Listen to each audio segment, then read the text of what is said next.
In the Bible, we find several passages that seem to forbid any kind of magic. So how is it possible that a spiritual tradition based on the Bible includes magic? The Bible mentions that certain acts of magic are forbidden, and those who practice them are subject to the death penalty. Thou shalt not suffer a sorceress to live. Exodus chapter 22 verse 17. Both kashafim and metashefim come from the verb kashaf, meaning to enchant or bewitch, and thus describe a person who undertakes acts of evil or dark magic. For to enchant or bewitch someone means either to manipulate someone against their free will or to cause harm to someone. These acts of magic are clearly forbidden in the Bible, and those who practice them are to be punished. In the Talmud, we find a more philosophical clarification of what makes sorcerers evil. Why are they called sorcerers, kashafim or metashefim? Because they oppose the heavenly agencies. A sorcerer is someone who acts against the powers of heaven and thus in direct conflict with the divine plan and the will of God. It is only logical to condemn every act, magical or not, that is directed against the will of God. In all of this, however, we do not find every act of magic forbidden. Did not the prophets and priests have magical powers? Did not Moses and Aaron perform the same acts as the magician of Egypt?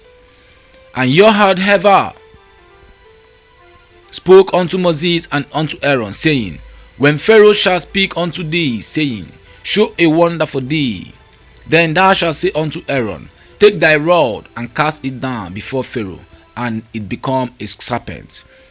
And Moses and Aaron went in unto Pharaoh, and they did so as Yahweh had commanded. And Aaron cast down his rod before Pharaoh and before his servants, and it became a serpent. Then Pharaoh also called for the wise men, Shekatmin, and sorcerers, Meshachephin, and they also the scribe magician, Shatomin, literally the scribes and lecture priests of Egypt, did in like manner and with their secret arts. For they cast down every man his rod, and they became serpents, but Aaron's rod swallowed up their rods. And Yahweh said unto Moses, Say unto Aaron, Take thy rod and stretch out thy hand over the waters of Egypt, over their rivers, over their streams, and over their pools, and over all the ponds of water, that they may become blood. And there shall be blood throughout all the land of Egypt, both in vessels of wood and in vessels of stone.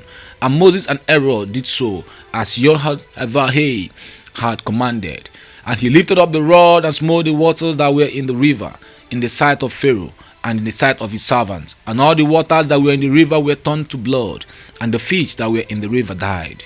And the river became foul, and the Egyptians could not drink water from the river. And the blood was throughout all the land of Egypt. And the scribes, magicians, Shatomin of Egypt did in like manner with their secret arts.